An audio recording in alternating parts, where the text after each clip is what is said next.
Fue un símbolo del Holocausto. Un asesino metódico, un monstruo nazi. El culpable directo de los asesinatos de 6 millones de judíos. El Mossad recibió la información de que Adolf Eichmann estaba viviendo en Buenos Aires. Estábamos seguros de que aquel hombre era Eichmann. Los agentes del Mossad arriesgaron sus vidas como nunca con esta operación. Los pasos a seguir estaban claros: capturarlo y traerlo a Israel con vida. San Fernando, Argentina. 3 de abril de 1960, Argentina. Uno de los nazis más famosos del mundo, Adolf Eichmann, vive de incógnito junto con su familia en las proximidades de Buenos Aires. La familia al completo se había instalado en las afueras de Buenos Aires, en la calle Garibaldi. Pero un judío ciego, afinador de pianos, cuya hija había estado saliendo con el hijo de Eichmann, informó a los servicios secretos de Israel. El hombre, conocido como el arquitecto de la solución final, se convirtió en objetivo del Mossad. La información que recibimos decía que Eichmann residía en Argentina bajo el nombre de Ricardo Clement. Vivía en San Fernando, en un barrio de las afueras de Buenos Aires, en una casa prácticamente aislada del resto. ¿Pero qué es lo que nos hacía tan escépticos? No había electricidad, ni agua, ni nada. Nos preguntábamos qué hacía un hombre como Eichmann viviendo en un lugar como ese. Los agentes del Mossad pensaron que de ningún modo Eichmann, un teniente coronel de la SS, que había asesinado a 6 millones de personas, pudiera vivir en una casa tan humilde. Era increíble. Estábamos convencidos de que nos equivocábamos de persona. No podía ser Eichmann, tenía que ser un error. Un espía del Mossad, Zvi Aharoni, fue enviado a Argentina para investigar. Aharoni hizo que uno de sus hombres contactara con Eichmann.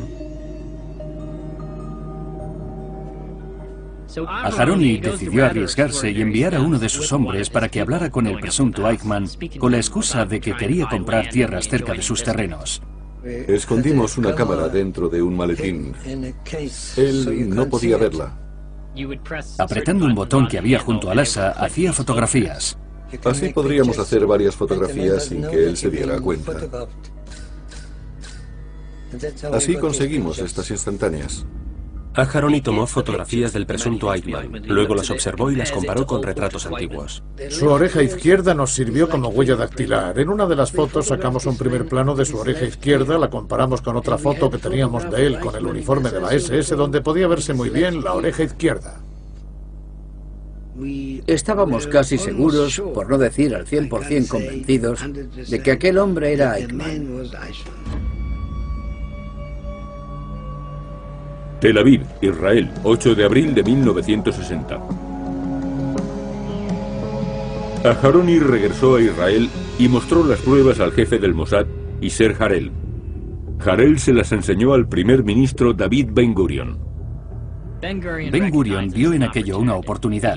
Temía que la juventud de Israel olvidara lo que en el pasado le habían hecho al pueblo judío. Ben Gurion le pidió a Isser Harel que trajera a Adolf Eichmann para que se le juzgara en Israel. El plan era simple pero arriesgado. Un grupo de agentes secretos raptaría a este criminal de guerra y lo llevaría a la fuerza a más de 14.000 kilómetros, a Jerusalén. Harel eligió a la gente con las habilidades y el coraje necesarios para dirigir dicha operación. El comandante del Mossad, Rafi Eitan. Primero calculé el número de personas que necesitaba y después empecé a seleccionar a los agentes más cualificados. Rafi Eitan reunió a un grupo de hombres de un modo similar al de las películas o novelas de espías. Cada miembro del equipo fue elegido según una especialidad. Uno era un falsificador, otro un maestro de los disfraces y otro experto en logística. No eran agentes como James Bond, atractivos y perfectamente trajeados. Eran hombres normales, corrientes, tipos que no destacarían entre una multitud. Eso es lo que les convertía en los hombres idóneos. Para la gente la misión se convirtió en algo personal.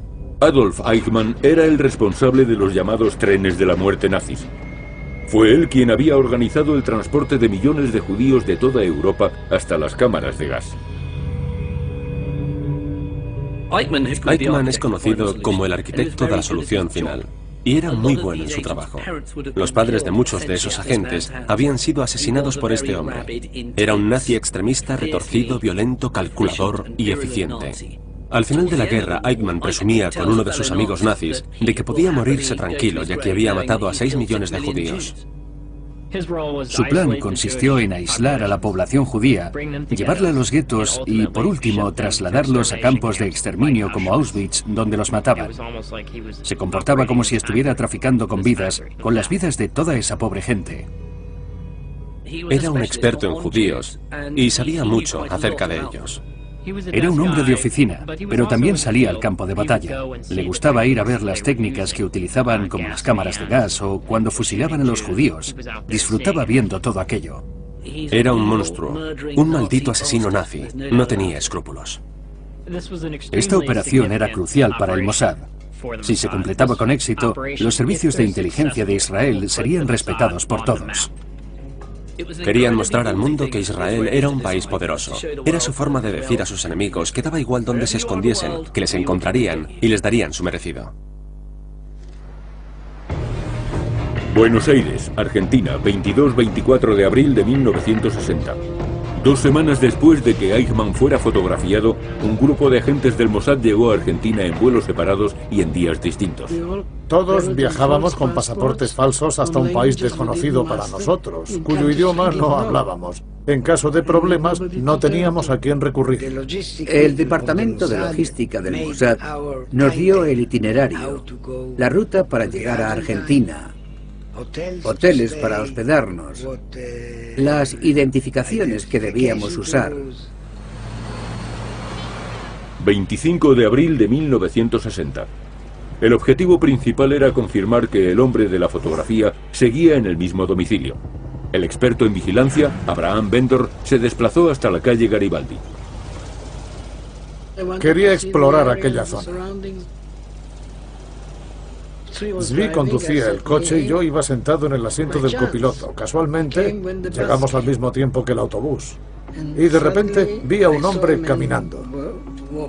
Entonces le dije a Zvi que era él, era el hombre de la foto. Es Eichmann, es Eichmann. Zvi se puso tan nervioso que frenó de golpe y los frenos rechinaron. Le dije que tuviera más cuidado, no podíamos levantar sospechas. Cuando Zvi pegó aquel frenazo, pensé que no era apto para formar parte del equipo. Se ponía nervioso con demasiada facilidad. Eichmann siguió andando unos 150 metros antes de girar a la izquierda. 15 minutos más tarde volvió a torcer a la izquierda y se metió en la única casa que había por allí.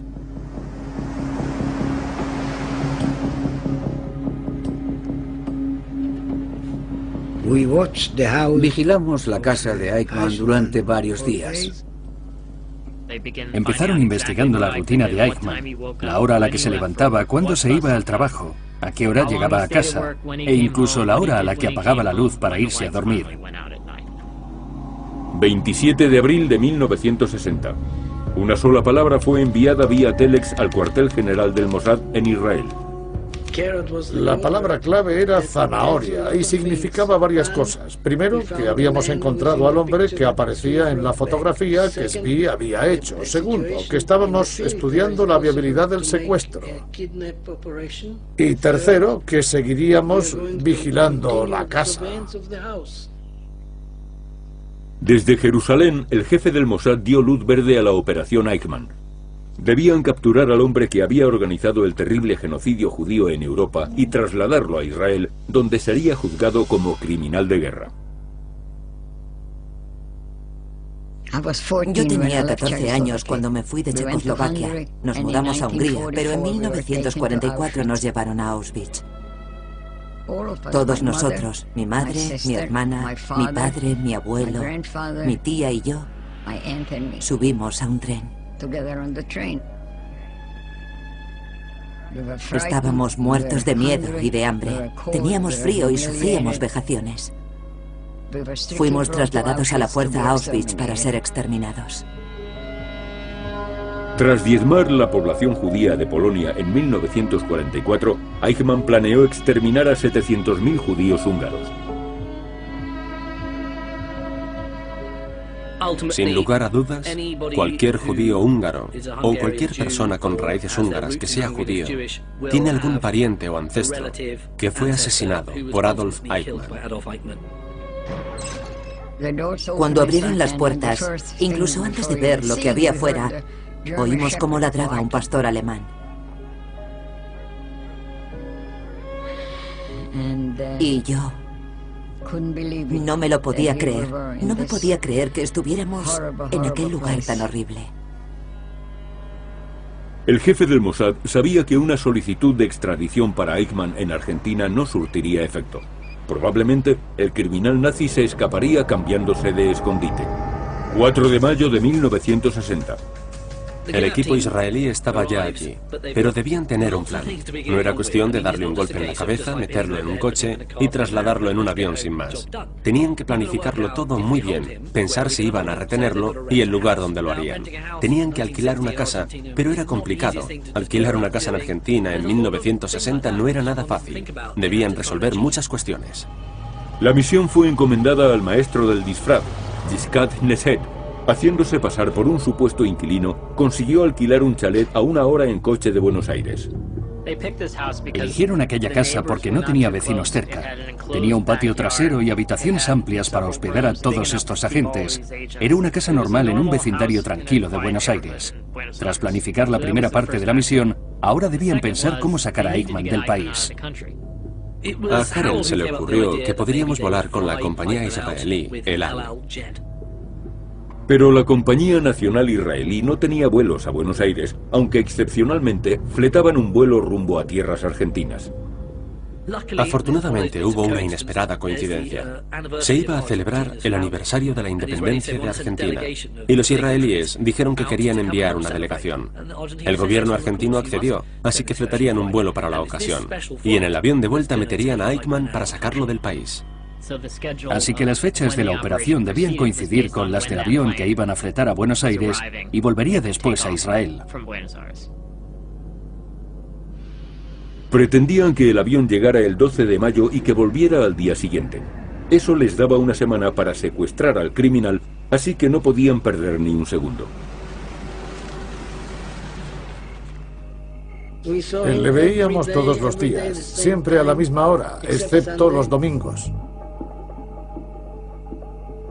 Siempre subía al mismo autobús y a la misma hora.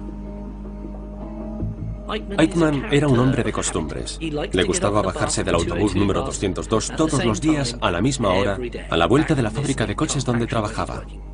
La calle que llevaba a su casa era muy tranquila. No había casi nadie por allí. No había apenas transeúntes ni coches que pasaran por allí. La calle Garibaldi en 1960 era la peor calle de todo el hemisferio sur para llevar a cabo un secuestro. Estaba completamente expuesta. La casa de Eichmann no era más que un bloque de hormigón. Era como una gota de vino en una camisa blanca.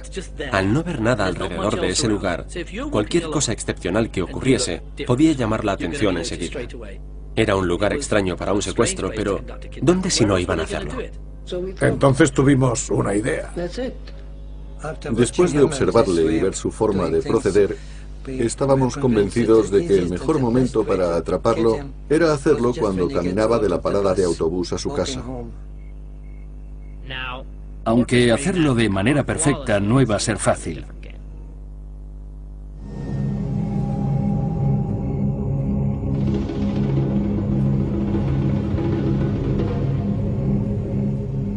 La idea era que cuando Eichmann se bajara del autobús por la noche a la vuelta del trabajo y girara la esquina hacia la callejuela que le llevaba a casa, le atraparían y se lo llevarían de allí. Zvi Malkin iría a pie desde la casa hasta la parada de autobús a la hora a la que Eichmann caminaba hacia su vivienda.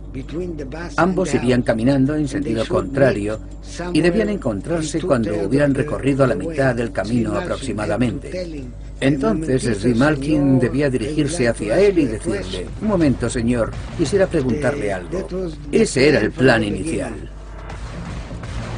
Con el fin de automatizar el mecanismo y la estrategia, lo practicamos cientos de veces.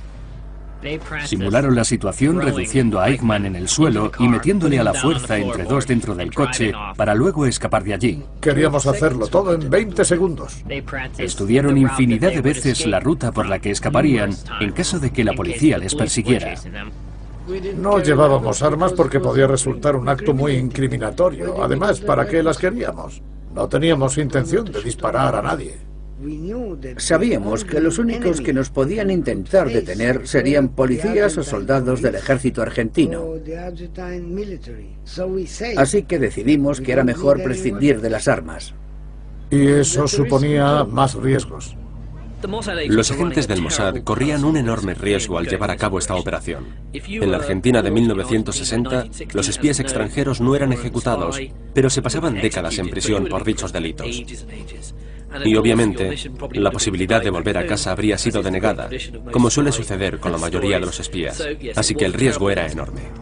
Tras la Segunda Guerra Mundial, Argentina había proporcionado refugio a oficiales nazis de alta graduación como Eichmann.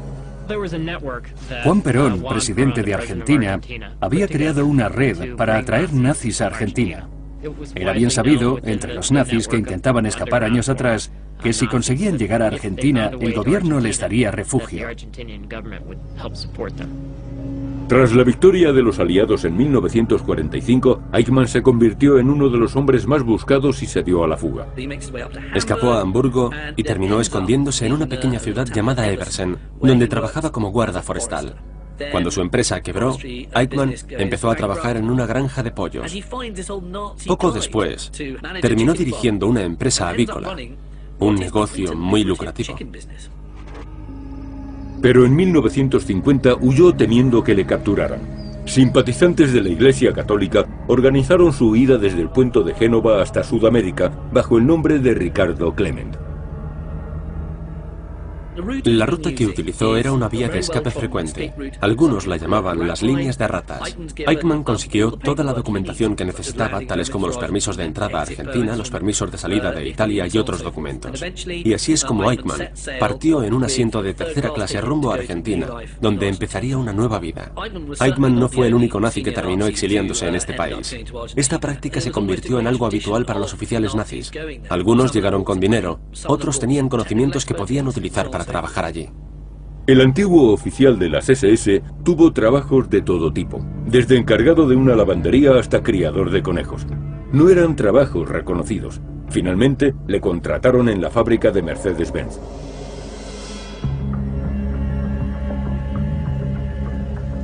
Mientras que la dictadura militar argentina acogía a nazis como Eichmann, los agentes israelíes lo tenían difícil para moverse por el país.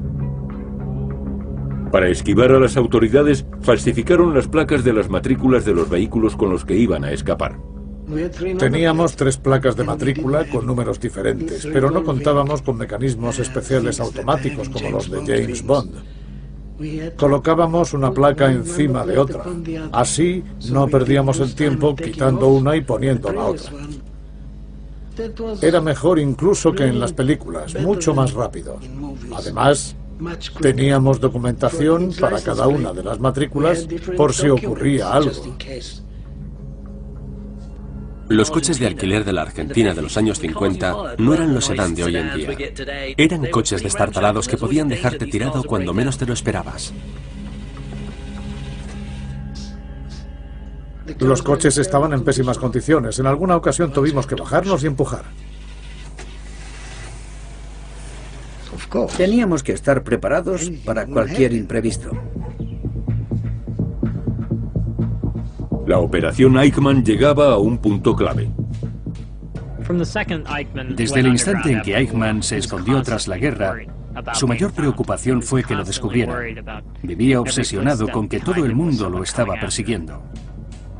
Así que los agentes del Mossad temían que si dejaban pasar más días, Eichmann podría empezar a sospechar de ellos y el plan del secuestro no tendría éxito. Cabía la posibilidad de que intentara escapar de nosotros. Era un riesgo que asumimos. De cualquier modo, pasara lo que pasara, debían entrar en acción.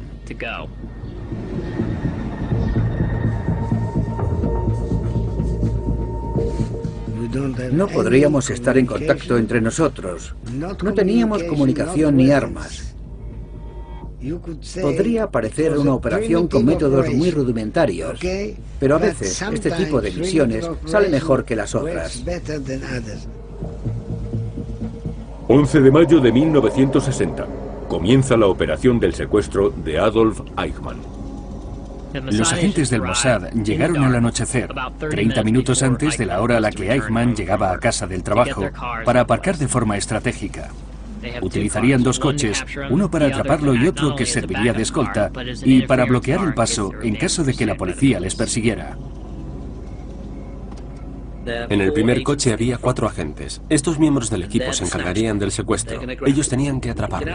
Debían bajarse del vehículo, levantar el capó y hacer que miraban el motor del coche. Era la típica táctica de hacer que el coche se había averiado. Y esperaron.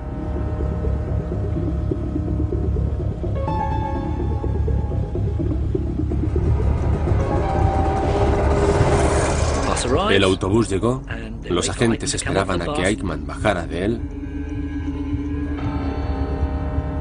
pero no apareció. No se lo podían creer. La única noche que no llegó en el autobús de las 7 fue la noche en que planeábamos secuestrarle. Todos se empezaron a poner muy nerviosos. 11 de mayo de 1960, 8 de la tarde.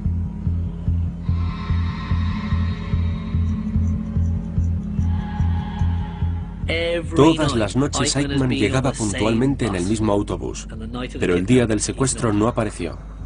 Nuestros agentes esperaron y esperaron. Después de más de 20 minutos no había ni rastro de él, así que empezaron a preocuparse. Algunos ciclistas y transeúntes pasaron por allí y preguntaron qué ocurría. La situación empezó a ponerse muy tensa.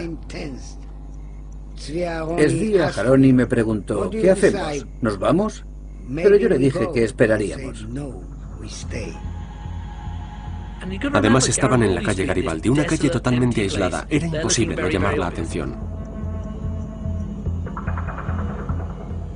Y de repente llegó otro autobús. 8:05 de la tarde. De él bajó un hombre de baja estatura. Caminaba solo en la oscuridad de la noche. Se trataba de Adolf Eichmann. No había duda.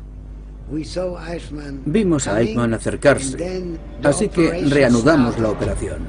Cuando se acercara, yo tenía que cegarlo con los faros para que no pudiera ver el otro coche. Eichmann se acercaba. Lo único que uno de los agentes sabía decir en castellano era «un momento» o «un momentito», ni una palabra más. Le dijimos «un momentito, señor, quisiera preguntarle algo». Esas palabras bastaban para que Eichmann se acercara un instante, así que las pronunciaron. Pero Eichmann estaba asustado. Al meterse la mano en el bolsillo pensaron que tenía una pistola. Entonces Malkin se le abalanzó. En lugar de taparle la boca, le agarró del cuello. Intentó sujetarle la mano que se había llevado al bolsillo. Y Eichmann comenzó a gritar como loco. Empezó a gritar. Así que comencé a hacer ruido con el motor del coche para tapar los gritos. Malkin había agarrado a Eichmann y estaban forcejeando. Nos tiramos encima de él. Le agarramos por las piernas, el pecho y la cabeza y lo metimos en el coche. Le dijeron que se callara. Seguramente era la primera vez en su vida que Eichmann recibía órdenes de un judío. Moshe Tabor se sentó en el asiento del copiloto. Esví Aharoni ya estaba en el coche con el motor encendido y yo me situé en la parte de atrás con él, sujetando su cabeza sobre mis rodillas. Lo tapamos con una sábana. Entonces Esví Aharoni le dijo en alemán, si quieres seguir con vida, cierra la boca. También le dijo, deberás cooperar con todos nosotros, si no te mataremos. Entonces respondió algo en alemán, cuyo significado era, eso implica rendirme ante mi destino.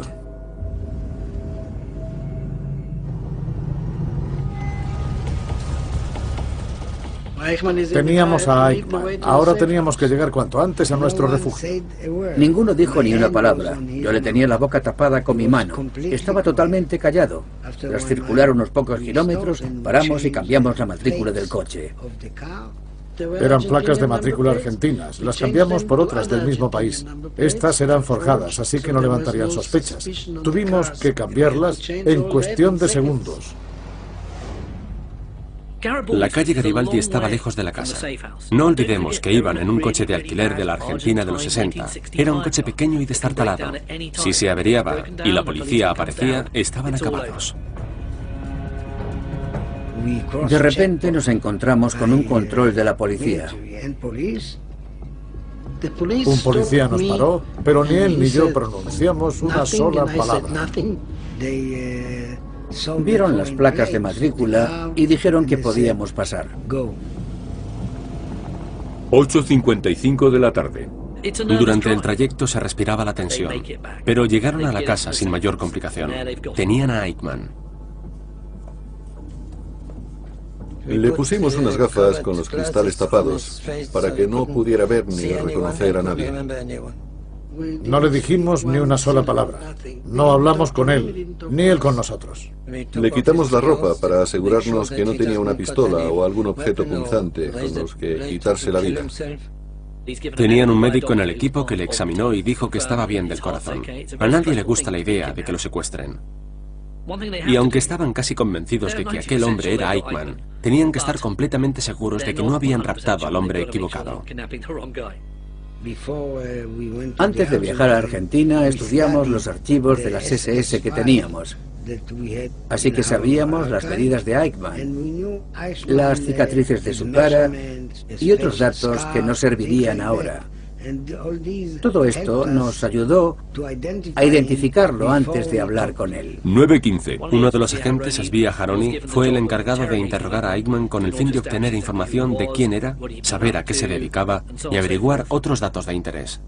Le pregunté cuál era su nombre, a lo que respondió Ricardo Clement.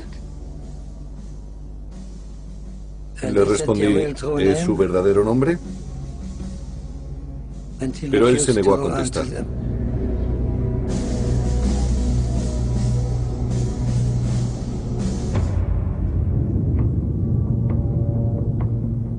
Svea era un interrogador muy metódico. Sabía cómo minar la confianza de cualquiera. Era capaz de formular hablando tranquilamente la misma pregunta una y otra vez. Le dije, Ricardo Clement, ¿ha sido siempre tu nombre? ¿Cómo te llamabas antes? Entonces respondió, Otto Henninger. Otto Henninger. Otto Henninger era el nombre que Eichmann usó en Alemania tras la guerra. Los agentes sabían el número de identificación de Eichmann de las SS. Encontraron una cicatriz en el lugar donde debía estar el tatuaje que delataría su identidad. Eichmann se quitó ese tatuaje cuando terminó la guerra porque sabía que podían identificarle así. Svea le preguntó si pertenecía a las SS y él respondió que sí. Entonces le preguntó cuál era su número de identificación y dio exactamente el número de Eichmann. ¿Cómo iba a saber el número de identificación de Eichmann si supuestamente se llamaba Otto Henninger? Evidentemente no era un genio, había cometido un error. Entonces Eichmann se dio cuenta de lo que pasaba. En menos de 15 o 20 minutos, el hombre que habían secuestrado confesó que era Adolf Eichmann. 10:35 de la tarde. Estábamos muy contentos de haberle atrapado. Hasta ese momento no estábamos seguros de que fuera Adolf Eichmann. Le pregunté cuál había sido su misión en la guerra y su participación en el genocidio. Pero él lo negó todo, absolutamente todo. Teniendo en cuenta que era un auténtico monstruo, todos se lo imaginaban con una presencia física mucho más impactante. Pero era un hombre bajito, aparentemente débil. Y aún así fue el cerebro que organizó el genocidio de los judíos.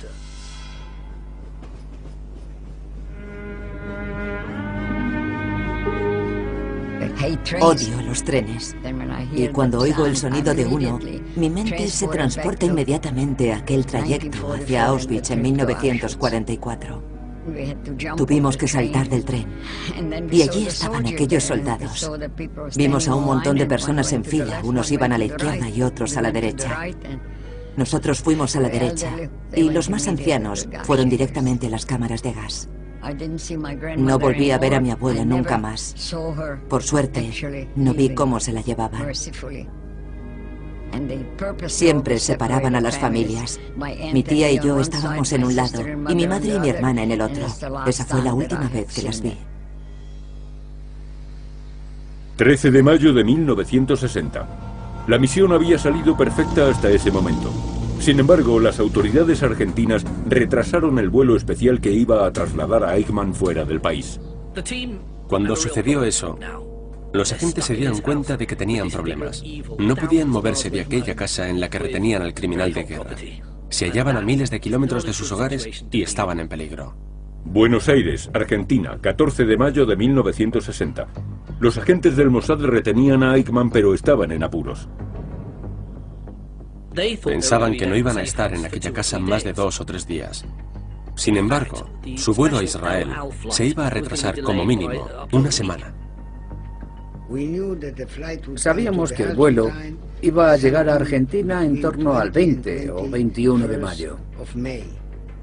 No podían hacer nada hasta que su vía de escape, el avión de El Al, estuviera preparado para cruzar el Atlántico. Casa refugio, tercer día. Estaban atrapados en aquella casa. Y como suele ocurrir con personas que están mucho tiempo juntas viviendo una situación de estrés, los miembros del equipo empezaron a tener trifulcas entre ellos. No paraban de darle vueltas a la cabeza. Pensaban que los iban a descubrir. Si no lo hacía la policía, lo harían los amigos de Eichmann o, lo que era peor, su familia. Su familia no paraba de buscarle. Intentaban dar con su paradero y les ayudaban varios amigos que simpatizaban con los nazis. La principal amenaza era la comunidad alemana de Buenos Aires. La incertidumbre fomentaba su preocupación. Raffi era el líder y se sentía responsable. Pensó que era imposible que los nazis y su familia no estuvieran buscando a Eichmann. Estaba realmente angustiado. Fueron momentos de mucha preocupación y tenían que vigilar constantemente a Eichmann por si se suicidaba o intentaba escapar. Eso hacía que la tensión aumentara. Los agentes tenían incluso que acompañarle al baño, lo cual no era agradable porque tenían que lavarle. Era muy desagradable para ellos porque ese criminal había asesinado a 6 millones de personas. Hubiera sido mucho más fácil matarlo sin más, pero había que llevarlo a Israel para que lo juzgaran. Todos los que había en aquella casa, algunos incluso habían sobrevivido al Holocausto. Sabíamos que era fundamental trasladar con vida a Eichmann a Israel. Todos lo sabíamos, lo comprendimos y estábamos totalmente de acuerdo. 16 de mayo de 1960, Casa Refugio, quinto día. Los agentes querían que Eichmann firmara una declaración reconociendo que volvía a Israel por iniciativa propia. Si las autoridades argentinas les descubrían, ese documento era lo único que les salvaría. Eichmann argumentó que era ciudadano alemán y que por esa razón debía ser juzgado allí, pero los agentes le dijeron que sus órdenes eran trasladarle a Israel y finalmente consiguieron que firmara. Conseguimos una declaración firmada por él. La tengo aquí mismo y decía: yo, Adolf Eichmann, afirmo en este documento que he decidido regresar a Israel por iniciativa propia para ser juzgado y limpiar mi conciencia. Dijo que comprendía cuál sería su destino y que iba a enfrentarse a él. 19 de mayo de 1960. 8 días después, la operación Eichmann continuaba. El vuelo que había sido fletado para trasladar a la delegación israelí finalmente aterrizó en Buenos Aires. 24 horas más tarde se inició la última y más peligrosa fase de la misión. Aeropuerto Internacional de Buenos Aires. El plan para sacar a Eichmann del país en aquel vuelo era realmente brillante. Consistía en disfrazarle con el uniforme del personal de vuelo. El médico que nos acompañaba se encargó de él y le puso una inyección. Así pensarían que estaba bebido y abandonaron la casa. 11 de la noche. Finalmente llegaron al aeropuerto. Cruzaron por la zona por donde se permite pasar a la tripulación. Eichmann parecía como en estado vegetal. Le sacaron y le ayudaron a subir las escaleras hasta el avión con el uniforme puesto y esperamos a que el avión despegara. Los diplomáticos que habían venido a Argentina ya habían desembarcado. El único pasajero que volvería a Israel con los agentes del Mossad era Adolf Eichmann. Una hora antes del despegue, le dijeron a la tripulación que estaban escoltando a Eichmann y que su misión era sacarle fuera del país. Los agentes viajaban haciéndose pasar por diplomáticos israelíes y personal fuera de servicio de la compañía El Al. Aunque ya habían subido a Eichmann al avión y lo habían sentado en su asiento de primera clase, aún no estaban sanos y salvos en casa. Las autoridades de inmigración de Argentina se presentaron en el avión. Era un trámite habitual. Querían comprobar los pasaportes. Los comprobaron uno por uno y por supuesto Eichmann también tenía un pasaporte falso. Les preguntaron qué le ocurría. Y les respondieron que había bebido demasiado. Había salido de juerga por Buenos Aires y había estado bailando y divirtiéndose. A aquel argentino le pareció algo totalmente normal. No debía ser el primer viajero borracho que veía. Después abandonaron el avión por las escaleras. El avión estaba a punto de despegar. Ya habían escapado cuando, de repente, las autoridades del tráfico aéreo dieron la orden de que no despegaran. No tenían permiso para hacerlo. Tenían a Eichmann. Estaban a punto de despegar. ¿Qué ocurriría ahora?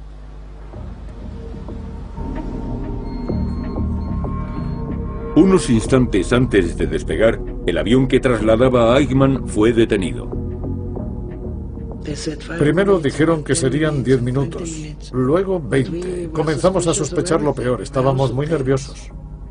¿Habían avisado a las autoridades de que Eichmann estaba a bordo? ¿Habían logrado descubrir la operación?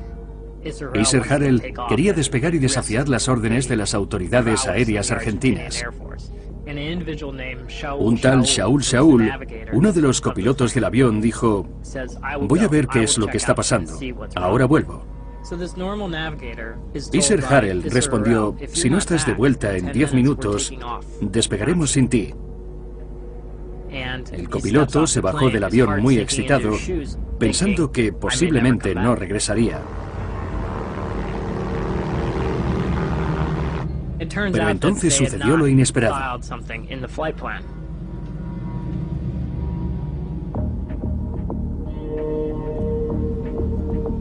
El copiloto volvió al avión y despegaron. Aquello supuso un alivio y una gran alegría para nosotros, porque finalmente habíamos despegado y volábamos rumbo a Israel con Eichmann en el avión. El piloto anunció que acababan de abandonar el espacio aéreo de Argentina. Eso fue un motivo de celebración para todos ellos. Pero aún no habían conseguido regresar a casa. En aquella época, normalmente, se solía volar por el norte hasta Brasil desde Buenos Aires, repostar en Recife y seguir a través del Atlántico por Dakar, donde volvían a repostar de nuevo antes de llegar a Israel. Y por supuesto, los agentes israelíes no querían bajo ningún concepto aterrizar en ningún país de Sudamérica. Así que intentaron cruzar el Atlántico hasta Dakar sin repostar ni una sola vez. Casi no lo consiguen. Volaron con el depósito prácticamente vacío, pero por fin aterrizaron.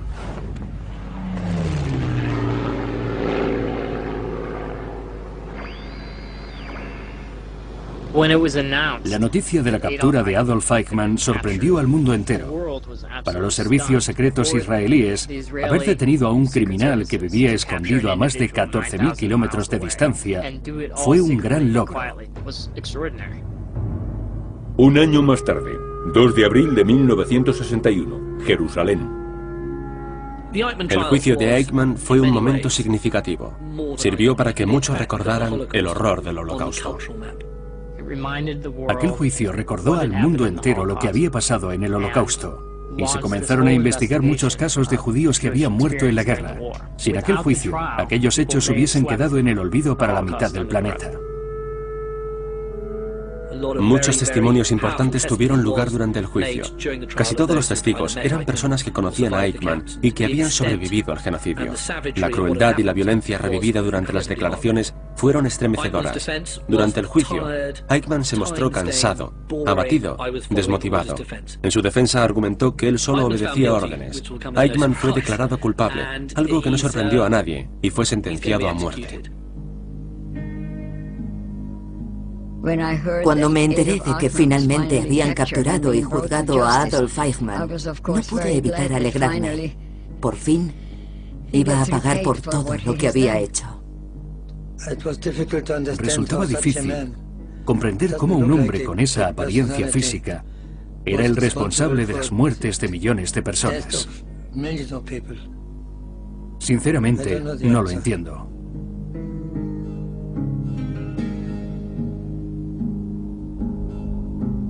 La noche previa a que le ahorcaran, Eichmann escribió una carta a su familia. En ella declaraba lo mucho que amaba a Alemania y afirmaba que todo lo había hecho por su patria. Aquel día fueron a por él a su celda, lo sacaron de allí y le ahorcaron. Fue rápido y eficiente. Después, Eichmann fue incinerado y metieron sus cenizas en una urna. Desde un barco las dispersaron por alta mar, fuera de las aguas jurisdiccionales de Israel, para que ningún judío sintiese nunca más la presencia de aquel terrible criminal. Las cenizas fueron esparcidas en el agua, pero algunas se quedaron en la urna. Así que la enjuagaron para que no quedase ningún rastro de Eichmann. Después, regresaron a casa.